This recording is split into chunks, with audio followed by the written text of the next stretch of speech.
So good morning all dear students, welcome Mahendra ज्ञान educational channel. एक बार फिर से जो है आपका महेंद्र ज्ञान एजुकेशनल चैनल पर स्वागत है। आज जो है मैं एक नया टॉपिक आपके लिए लेकर के आया हूं जिसका नाम है इम्यूनाइजेशन। आप सभी बच्चों ने पहले भी इम्यूनाइजेशन के बारे में सुन रखा होगा। इम्यूनाइजेशन बहुत ही इम्पोर्टेंट प्रक्रिया है जो कि एक बच्चे के लिए तो इम्पोर्टेंट है ही, साथ ही साथ ये जो है एडल्ट के लिए भी इम्पोर्टेंट है। आपने सुना होगा इम्यूनाइजेशन का बहुत ही महत्वपूर्ण योगदान है हमारे जीवन में। ये जो छोटे छोटे बच्चे दुनिया में आते हैं, दुनिया में आने के बाद में इन्हें जो है बहुत सारी बीमारियों से बचाने के लिए हम जो है इम्यूनाइजेशन का सहारा लेते हैं। जैसे मैंने आपको इस डायग्राम में जो है दिखा भी रखा है कि इसमें जो है दो छोटे छोटे बेबी हैं और उनका जो है इम्यूनाइजेशन किया जा रहा है। इम्यूनाइजेशन बहुत ही इम्पोर्टेंट है, एग्ज़ाम की दृष्टि से नहीं बल्कि एक मैं कह रहा हूँ कि लाइफ की दृष्टि से इम्यूनाइजेशन जो है बहुत ही इम्पोर्टेंट है। आपने पहले देखा होगा, पहले जो है छोटे छोटे बच्चे कई सारी बीमारियों से हमारे देश में उनकी डेथ हो जाया करती थी, लेकिन आजकल जो है वो मैटरनल मोर्टेलिटी रेट, जिसे हम मातृ मृत्यु दर कहते हैं, ऐसे ही इन्फेंट मोर्टेलिटी रेट, जिसे हम शिशु मृत्यु दर कहते हैं, वो पहले की तुलना में काफ़ी कम हो गई है। तो ये कम हुई है, इसकी एक ख़ास वजह यही है कि आजकल जो है छोटे बच्चों को होते ही जो है उनका इम्यूनाइजेशन स्टार्ट हो जाता है और वो इम्यूनाइजेशन जो है वो उनको आगे चल कर के इम्यूनिटी प्रदान करता है, जिसकी वजह से वो बच्चा जो है वो कई सारी हानिकारक बीमारियों से बच जाता है और अपनी अच्छी जो है लाइफ आगे जीता है। तो आइए अपन जानते हैं कि इम्यूनाइजेशन आखिरकार होता क्या है। इम्यूनाइजेशन हम किसे कहेंगे? तो इम्यूनाइजेशन एक प्रकार का प्रोसेस है जो कि एक पर्सन के अंदर उसकी इम्यूनिटी को डेवलप करने के लिए और इन्फेक्शियस डिजीज़ों से उसे बचाने के लिए वैक्सीन के माध्यम से उसके अंदर जो है वो दवाइयाँ एडमिनिस्ट्रेशन की जाती है, जिससे जो है उसको क्या मिलता है, आगे चल कर के उसको इम्यूनिटी मिलती है। वैक्सीन जो है वो हमारे शरीर के अंदर जा कर के हमारी इम्यूनिटी को जो है वो बूस्ट करती है, एक प्रकार से इम्यूनिटी को बढ़ाती है और हानिकारक बीमारियां जो कि इन्फेक्शन के कारण हो सकती है, उन बीमारियों से जो है हमें बचाने का प्रयास करती है। तो उसे हम जो है इम्यूनाइजेशन कहते हैं। इम्यूनाइजेशन के माध्यम से ही जो है ऐसी वैक्सीन्स उस बच्चे के शरीर में मान लो चाहे एडल्ट के शरीर में मान लो, वो वैक्सीन्स जो है दे करके और उसकी इम्यूनिटी को बूस्ट किया जाता है, उसे हम इम्यूनाइजेशन कहते हैं। अगर हम इम्यूनिटी की बात करें तो इम्यूनिटी को जो है बच्चों हम रोग प्रतिरोधक क्षमता कहते हैं। हर किसी के शरीर में अपने अपनी जो है रोग प्रतिरोधक क्षमता होती है। आपने देखा होगा कई बच्चे जो हैं वो छोटे से मौसम में ही जो है थोड़ा सा मौसम परिवर्तन हुआ उसमें ही वो जो है बीमार पड़ जाते हैं, लेकिन आपने ऐसे भी बच्चे देखे होंगे, गरीबों के बच्चे जो गाँवों में पल रहे हैं, शहरों में भी वो झुग्गी झोंपड़ियों में रहने वाले बच्चे जिनको कोई अच्छा खाना पीना नहीं मिलता, लेकिन फिर भी वो जो है सर्वाइव करते हैं, फिर भी जो है वो मतलब ज़्यादा कंफर्टनेस वाली चीज़ों में ना रह कर के भी जो है उन्हें कोई बीमारियां वगैरह नहीं होती है। तो उसका कारण ये है कि उनकी इम्यूनिटी काफ़ी अच्छी है। इम्यूनिटी का मतलब होता है रोग प्रतिरोधक क्षमता। इम्यूनिटी को जो है अपन दो भागों में डिवाइड करते हैं।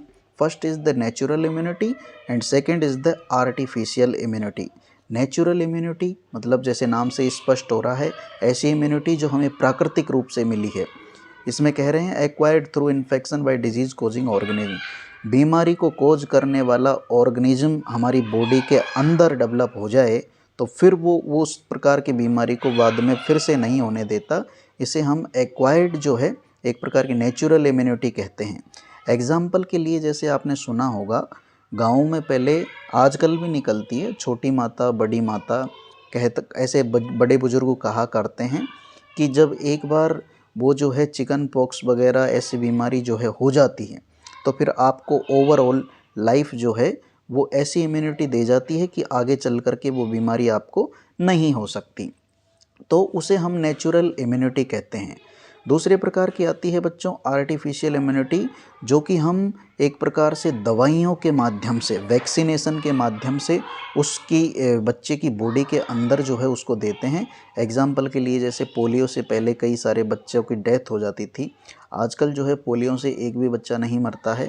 यहाँ तक कि अपन ने जो है 2011 में, फिर बाद में एक केस और मिल गया था, तो 2016 में या 2014 में जो है इंडिया जो है वो पूरी तरीके से पोलियो से जो है क्या हो चुका है, इरेडिकेटेड हो चुका है। लेकिन अगर हम थोड़े सालों पहले जाएं तो पोलियो की वजह से हमारे भारत देश में जो है कई सारे बच्चे जो है वो विकलांग हो जाया करते थे। तो ये जो है सारा का सारा जो है, जो पोलियो की वैक्सीन लेकर के और पोलियो की बीमारी से बच रहे हैं, ये दूसरे प्रकार की आर्टिफिशियल इम्यूनिटी होती है। तो हमारी रोग प्रतिरोधक क्षमता को अपन दो भागों में बांटते हैं बच्चों। पहला नेचुरल इम्यूनिटी, जो हमारे शरीर में किसी भी ऑर्गेनिज्म जो बीमारी कोज कर रहा है उसको जो है एक बार पनप जाने के बाद में उससे लाइफ लॉन्ग आपको इम्यूनिटी मिल जाए, वो नेचुरल इम्यूनिटी है। आर्टिफिशियल इम्यूनिटी में हम जो है मेडिकल इंटरवेंशन के द्वारा, इम्यूनाइजेशन के द्वारा इम्यूनोग्लोबुलिन एंटर कर रहे हैं उसकी बॉडी में और फिर वो जो है उसको इम्यूनिटी प्रदान करती है, तो उसे हम जो है आर्टिफिशियल इम्यूनिटी कहते हैं। नेक्स्ट आता है टाइप्स ऑफ इम्यूनाइजेशन। इम्यूनाइजेशन जो है उसे हम दो भागों में विभाजित करते हैं। First is the active immunization and second is the passive immunization. Active immunization की अगर मैं बात करूं बच्चों, तो इसमें ये कहना चाह रहा है कि the body produce its own antibodies after being exposed to an antigen. Vaccine जो है वो, इसमें जो है एंटीबॉडी जो है वैक्सीन के माध्यम से प्रोड्यूस की जाती है और फिर वो जा कर के एंटीजन जो है उसके एक बार एक्सपोज्ड हो जाती है, तो फिर वो हमें लॉन्ग टाइम तक जो है वो कई सारी बीमारियों से बचाती है। एग्जाम्पल के लिए जैसे आपका DPT, MMR, diphtheria, pertussis, tetanus, या एमएमआर बोले तो मीजल्स, मम्स और रूबेला की वैक्सीन जो है वो एक बार लगने के बाद में जो है वो लाइफ लॉन्ग जो है आपको क्या करती है, इम्यूनिटी प्रदान करती है। इसमें अपन ने क्या किया, वैक्सीन के माध्यम से एंटीबॉडी बॉडी के अंदर छोड़ दिया, एंटीजन एंटीबॉडी रिएक्शन हुआ। अब कभी भी उसके शरीर में अगर वो वापस फिर से वो कभी उसके कांटेक्ट में आएगा तो फिर वो उसको बीमारी नहीं हो पाएगी। जैसे आपकी डिप्थीरिया, परट्यूसिस, टिटेनस और मीजल्स, मम्स, रूबेला जो है वो इसी प्रकार का आपको जो है इम्यूनिटी प्रदान करता है। ये था पहला प्रकार एक्टिव इम्यूनाइजेशन। सेकंड जो है वो पैसिव इम्यूनाइजेशन। पैसिव इम्यूनाइजेशन की अगर मैं बात करूँ बच्चों, तो ये पैसिव इम्यूनाइजेशन जो है इसके अंदर अपन क्या करते हैं कि इसके अंदर भी जो है एंटीबॉडी जो है प्रोड्यूस करते हैं।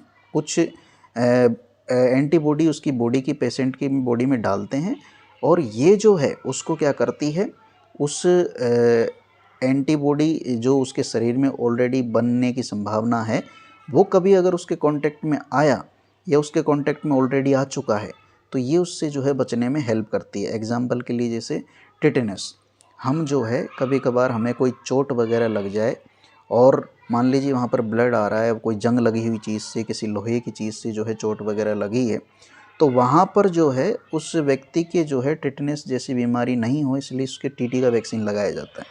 साथ ही साथ जो है कुत्ते वगैरह काट लें या फिर कोई मंकी वगैरह, बिल्ली वगैरह काट लें, तो रेबीज के अगर चांसेज हों तो वहाँ पर भी अपन क्या करते हैं बच्चों, रेबीज का टीका लगवाते हैं। तो ये जो है उस बीमारी के होने की संभावना के बाद में, उस बैक्टीरिया के या वायरस के या फंगस के कांटेक्ट में होने के बाद में जो है अपन जो है जब उससे बचने का प्रयास करने के लिए जो लगा रहे हैं उसे अपन पैसिव इम्यूनाइजेशन कहते हैं। एक्टिव इम्यूनाइजेशन ये भी अपन ने कांटेक्ट में आने से पहले ही लगाया, लेकिन ये आपको जो है बहुत लंबे समय तक क्या प्रदान करता है, एक प्रकार से लंबे समय तक जो है आपको इम्यूनिटी प्रदान करता है। देन नेक्स्ट आता है what is the importance of immunization. तो इसमें कोई शंका वाली बात नहीं है। आप जानते हैं इम्यूनाइजेशन के बिना आजकल कुछ भी संभव नहीं है।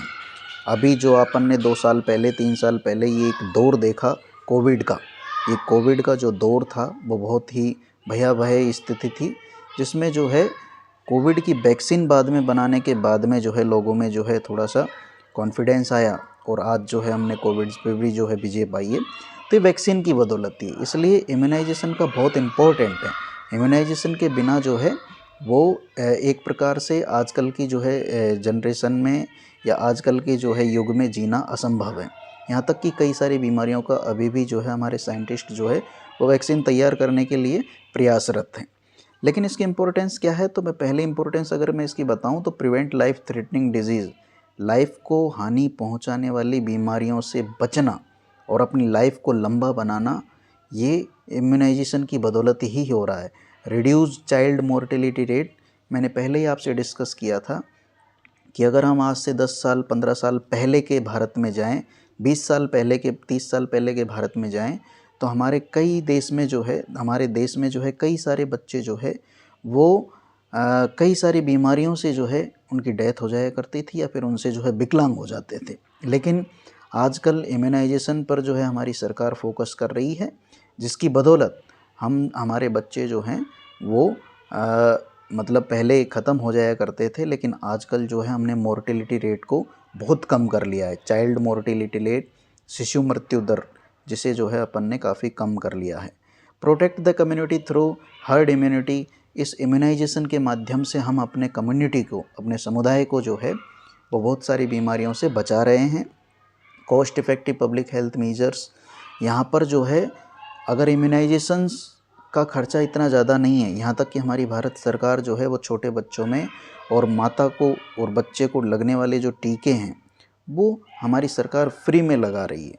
तो कॉस्ट इफ़ेक्टिव टीकों का खर्चा सरकार उठा रही है, लेकिन अगर ये टीके नहीं लगते तो इस टीकों से जो है, इन बिना टीकों के अभाव में होने वाली जो बीमारी हैं उनमें जो है बहुत सारे पैसे खर्च हो सकते थे। तो कहीं ना कहीं ये कॉस्ट इफ़ेक्टिव भी है और पब्लिक को जो है इसको इम्पोर्टेंस को समझना चाहिए। Next is the what is the role of nurses in immunization. Immunization के दौरान एक नर्स की बहुत इंपॉर्टेंट भागीदारी है।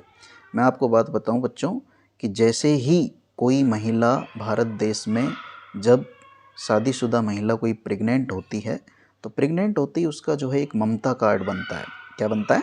ममता कार्ड। ममता कार्ड जो है उसके नियरेस्ट जो आंगनवाड़ी केंद्र है या फिर जहाँ पर वो आशा उसका जो है देख रेख कर रही है, वहाँ पर ममता कार्ड बनने के बाद में उस महिला का रजिस्ट्रेशन हो जाता है। और जैसे ही वो प्रेगनेंसी कंसीव करती है उसका रजिस्ट्रेशन होता है, उसका ममता कार्ड बन जाता है, जिसमें उसकी LMP, लास्ट मेंस्ट्रुअल पीरियड वगैरह और उसकी डिटेल वगैरह लिखी जाती है। और जैसे जैसे उसके दिन आगे जो है बढ़ रहे हैं, जैसे जैसे वो प्रेगनेंसी के दिन चढ़ रहे हैं, तो उसका जो है पूरा ख्याल वहाँ पर उपस्थित आशा और वहाँ पर उपस्थित ANM की जिम्मेदारी होती है कि उसका जो है तीनों ट्राइमेस्टर तक उस महिला का जो है ध्यान रखा जाए।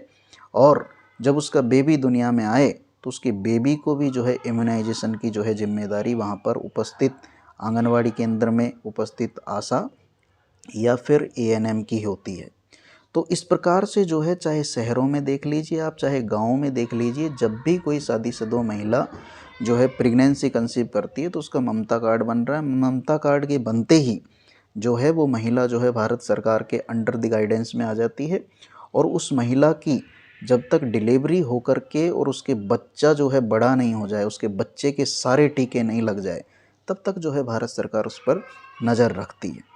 यहाँ तक कि अगर कोई टाइम से इम्यूनाइजेशन करवाता है और अपने बच्चों को पूरे टीके वगैरह लगवाता है तो उसके भी जो है भारत सरकार प्रोत्साहन के रूप में प्रोत्साहन राशि दे रही है, जो कि उस महिला के अकाउंट में उस बच्चे के नाम से पहुंचा दी जाती है। तो ये कहीं न कहीं हमारी भारत सरकार जो है इसके लिए काफ़ी अच्छे प्रयासरत है। लेकिन एक नर्स की जो है इम्यूनाइजेशन में क्या जिम्मेदारी बनती है, तो वो कम्युनिटी में जो है वैक्सीन के प्रति जो है वो लोगों को अवेयर करें।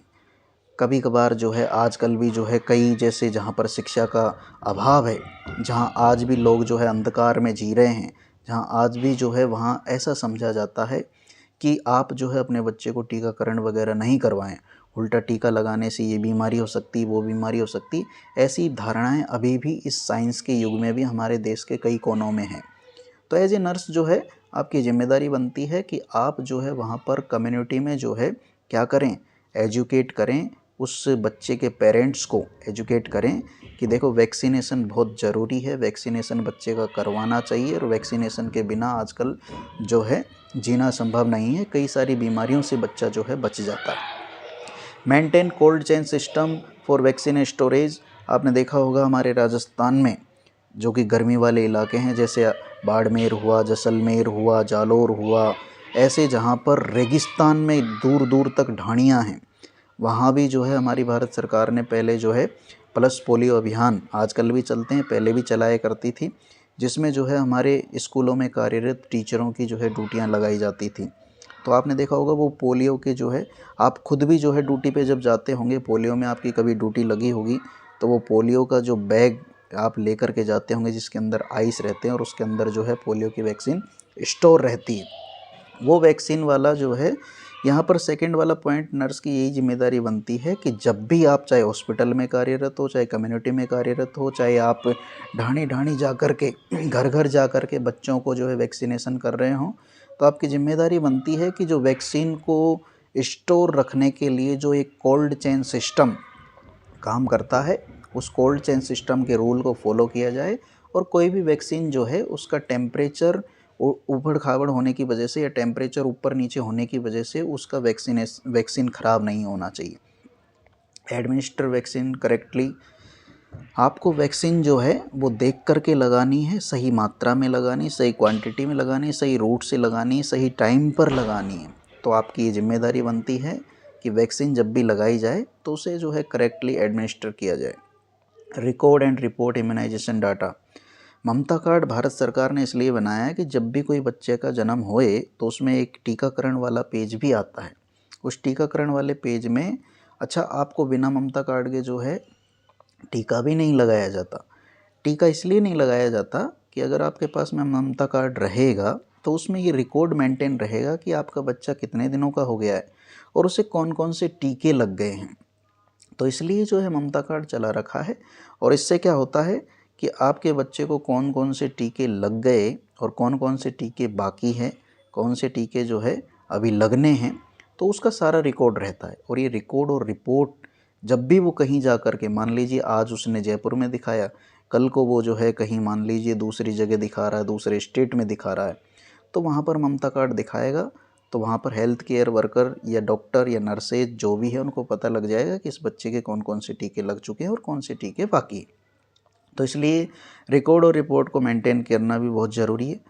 और यहाँ पर इम्यूनाइजेशन के दौरान जो है कोई अगर एडवर्स इफ़ेक्ट अगर देखने को मिलते हैं तो उनको भी जो है कभी कभार, आपने सुना होगा, रेयरली अखबारों में पढ़ा भी होगा कि 100 में से, हज़ारों में से, लाखों में से एक बच्चा जो है वो इम्यूनाइजेशन के कारण जो है उसका डेथ हो गया। अब ये हर किसी का नहीं है, लेकिन जिसकी थोड़ी किस्मत ख़राब हो या फिर कोई और वजह रहा हो, तो लाखों में से, करोड़ों में से इक्के दुक्के जो बच्चे हैं वो इम्यूनाइजेशन की वजह से जो है उनकी डेथ भी हो जाती है। तो डेथ तो नहीं, लेकिन उस इम्यूनाइजेशन के बाद में जो है वो कौन कौन से एडवर्स इफ़ेक्ट आपको देखने को मिल रहे हैं, तो ये आपकी ज़िम्मेदारी है कि आप उसे जो है क्या करें, उसको रिकॉर्ड करें, मेंटेन करें उसे। अब आप आइए कि सबसे पहले जो है अपन इम्यूनाइजेशन की बात कर रहे हैं, तो इम्यूनाइजेशन जो है सबसे पहले प्रेग्नेंट वुमेन में कौन कौन से इम्यूनाइजेशन, कौन कौन से टीके लगते हैं। मैंने कहा जब भी कोई महिला, जब भी कोई शादीशुदा महिला प्रेगनेंसी कंसीव करती है, जब उसका मेंस्ट्रुअल साइकिल आने का डेट ऊपर चढ़ता है तो वैसे ही उसका रजिस्ट्रेशन ममता कार्ड में होना ज़रूरी है। जैसे ही उसका ममता कार्ड में रजिस्ट्रेशन होता है और जैसे ही उसका डेट ऊपर चढ़ता है और वो प्रेगनेंसी कंसीव कर ली है, तो फिर जो है एएनएम, आशा, आंगनवाड़ी वर्कर जो है उसकी ज़िम्मेदारी बनती है कि उस महिला के जो है 2 टीके लगेंगे टिटनेस के। कितने लगेंगे? 2 टीके जो है टिटनेस के लगेंगे। अगर आप बूस्टर डोज लगवाते हैं तो तीसरा टीका भी टीटी का ही लगेगा। तो टीटी जो है वो बहुत लगवाना जो है, एक प्रेग्नेंट महिला में लगने वाला टीका है टीटी। ये अर्ली प्रेगनेंसी में लगाया जाता है। टीटी की फुल फॉर्म टिटेनस टॉक्सॉइड होती है, आप जानते ही हैं। 0.5 ml इंट्रामस्कुलर रूट से जो है ये लगाया जाता है। अब इसको लगाने के पीछे उद्देश्य क्या है? तो लगाने के पीछे उद्देश्य है कि महिला को टिटनेस की वैक्सीन दे करके टिटनेस नाम की बीमारी से बचाना।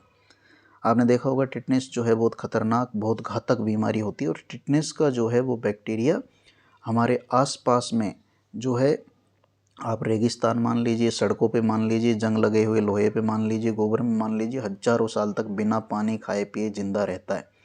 इसलिए जो है आप यकीन नहीं कर सकते, रेगिस्तान से लेकर के पानी तक, कीचड़ तक, और कहीं भी जो है टिटनेस हो सकता है। आप रह रहे हैं वहाँ से, आप जा रहे आ रहे हैं वहाँ से, कहीं से भी जो है किसी भी छोटी मोटी चोट के दौरान जो है आपके टिटनेस बैक्टीरिया के कांटेक्ट में आ सकते हैं। इसलिए जो है टीटी का वैक्सीन लगाया जाता है। उस महिला को भी टीटी का वैक्सीन इसलिए लगाया जाता है कि आगे चल करके मान लीजिए सिजेरियन की नौबत आए तो या फिर उसके बच्चे को जो है छोटी मोटी चोट महिला को लगे तो उसके बच्चे को टिटनेस वगैरह, उस महिला को टिटनेस वगैरह नहीं हो, इसलिए अर्ली प्रेगनेंसी में टिटनेस फर्स्ट लगाया जाता है। और जस्ट उसके आफ्टर 1 मंथ 4 वीक के बाद में जो है उसी 0.5 ml क्वांटिटी में इंट्रामस्कुलर रूट से जो है टीटी सेकेंड लगाया जाता है। और टीटी बूस्टर भी लगाया जाता है। टीटी बूस्टर जो है वो आपके मान लीजिए कि लास्ट 3 ईयर में जो है आप कभी भी जो है उसको लगा सकते हैं। देन सबसे पहले अपन ने प्रेग्नेंट वुमेन में बात की। उसके बाद में प्रेग्नेंट वुमेन जो है उसके अंदर ये एक ही टीका लगता है, इन टिटनेस वाला, टिटनेस फर्स्ट, टिटनेस सेकेंड और टीटी बूस्टर। अब बात करते हैं इन्फेंट की। इन्फेंट का मतलब होता है वो बच्चा जो जन्म से लेकर के 12 महीने तक का होता है। अपन 12 महीने तक के बच्चे को या 1 साल तक के बच्चे को इन्फेंट बोलते हैं। और इन्फेंट में वैक्सीनेशन बहुत इम्पोर्टेंट है, हालांकि चाइल्ड में भी इम्पोर्टेंट है और प्रेग्नेंट वुमेन में भी इम्पोर्टेंट है, एडल्ट में भी इम्पोर्टेंट है, लेकिन सबसे ज़्यादा जो है वो इन्फेंट में जो है इम्यूनाइजेशन बहुत प्रभावित करता है और ये लगवाना बहुत ज़रूरी है। जैसे ही बच्चा जो है जन्म लेता है, दुनिया में आता है, तो जो है हमारी जिम्मेदारी बनती है कि विदिन 24 आवर्स, 24 घंटे के भीतर भीतर, भारत सरकार ने आजकल कर भी दिया है कि हर बच्चे की डिलीवरी किसी अच्छे अस्पताल में ही होना ज़रूरी। आजकल घर डिलीवरियाँ करवाना बंद कर दिया है। जहाँ भी डिलीवरी होएगी, जिसकी भी डिलीवरी होएगी वो अस्पताल में होएगी, और अस्पताल में होते ही विदिन 24 आवर के अंदर जो है उसको BCG, हेपेटाइटिस और ओरल पोलियो वैक्सीन, ये 3 टीके लगाना जो है आवश्यक है, और ये हम लगाते भी हैं। जैसे ही बच्चा दुनिया में आया तो उसको BCG का टीका जो है वो आप टीबी से बचने के लिए लगाते हैं। आप जानते हैं हमारे भारत देश में प्रत्येक तीसरे व्यक्ति को जो है टीबी है, तो उस ट्यूबरक्लोसिस जैसी समस्या से बचने के लिए BCG का टीका लगाया जाता है। छोटा बच्चा दुनिया में आता है तो उसे जो है हर कोई प्रेम करना चाहता है, हर कोई उसे अपने जो है गोदी में लेना चाहता है, खिलाना चाहता है। तो जब मैं कह रहा हूँ कि प्रत्येक तीसरे व्यक्ति को टीबी है, तो हो सकता है किसी अटेंडर को भी, कोई जो उसे खिला रहा है, कोई परिवार में जो मेंबर है उसे भी टीबी वगैरह हो सकता है। तो यहाँ पर उस बच्चे को BCG का टीका उस टीबी से बचाने के लिए होते ही दे दिया जाता है। होते ही वो सबसे पहले उस माँ के से जो हो रहा है, डॉक्टरों के कांटेक्ट में आ रहा है, डॉक्टर और नर्सेज के कांटेक्ट में आ रहा है, होते ही उन्होंने लगा दिया, तब जा कर के वो किसी के पास में आएगा, बाहर आएगा उसके फैमिली मेम्बरों के पास में। हेपेटाइटिस का टीका, BCG का टीका और ओरल पोलियो वैक्सीन, पोलियो का टीका, ये तीनों टीके लगा देते हैं। हालांकि विटामिन के भी जो है अपन लगाते हैं, लेकिन वो इम्यूनाइजेशन शेड्यूल में नहीं है। अपन जो है यहाँ पर BCG, हेपेटाइटिस और ओरल पोलियो वैक्सीन OPV जो है उसके लगाएंगे। देन नेक्स्ट आता है, अब जब बच्चा, ये तो होते ही उसके लग गए 24 घंटे के अंदर अंदर। उसके बाद में जब बच्चा जो है वो आपका 1.5 महीने का होता है, यानी 6 वीक का होता है, 6 वीक पर उसके जो है अब OPV, oral polio vaccine first और पेंटावेलेंट। आजकल जो है बच्चों, पहले अपन DPT, हेपेटाइटिस, हिब जो है अलग अलग लगाया करते थे, लेकिन आजकल भारत सरकार ने 5 टीकों को मिक्सिंग, 5 बीमारियों के टीकों को मिक्सिंग कर दिया है, जिसे हम पेंटावेलेंट बोलते हैं।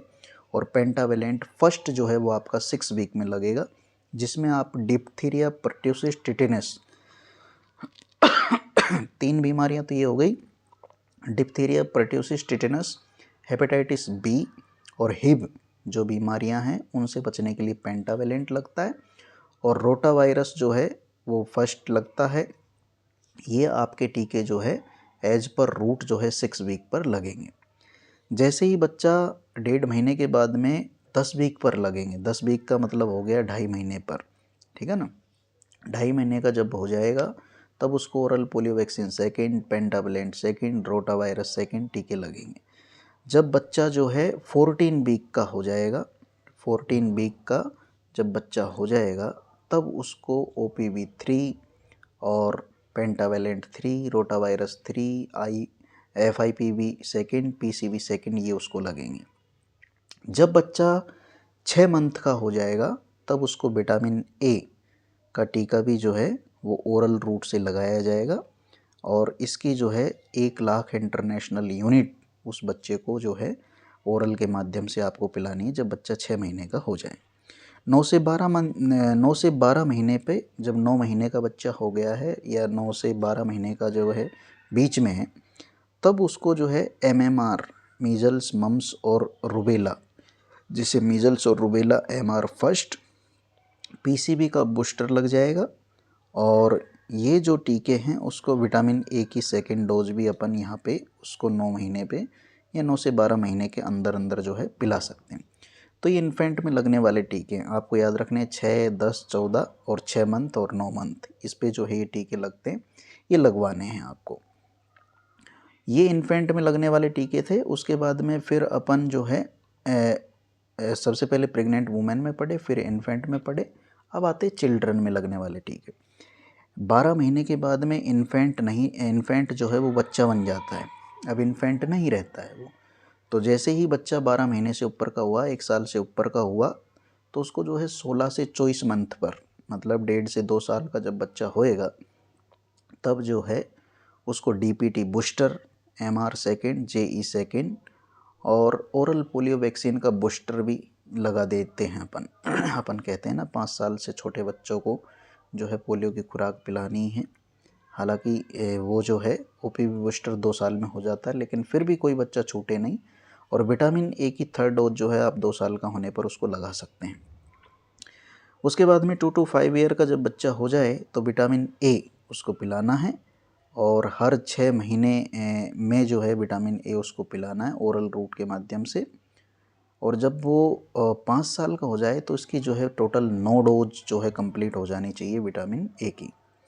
जब बच्चा 5 से 6 साल का है तो DPT बूस्टर उसको सेकंड लगाना है इंट्रामस्कुलर रूट से 0.5, और जब बच्चा 10 साल का और 16 साल का हो जाए तो उसको टेटेनस के टीके लगाने हैं। तो इस प्रकार से ये बच्चे में लगने वाले टीके हैं।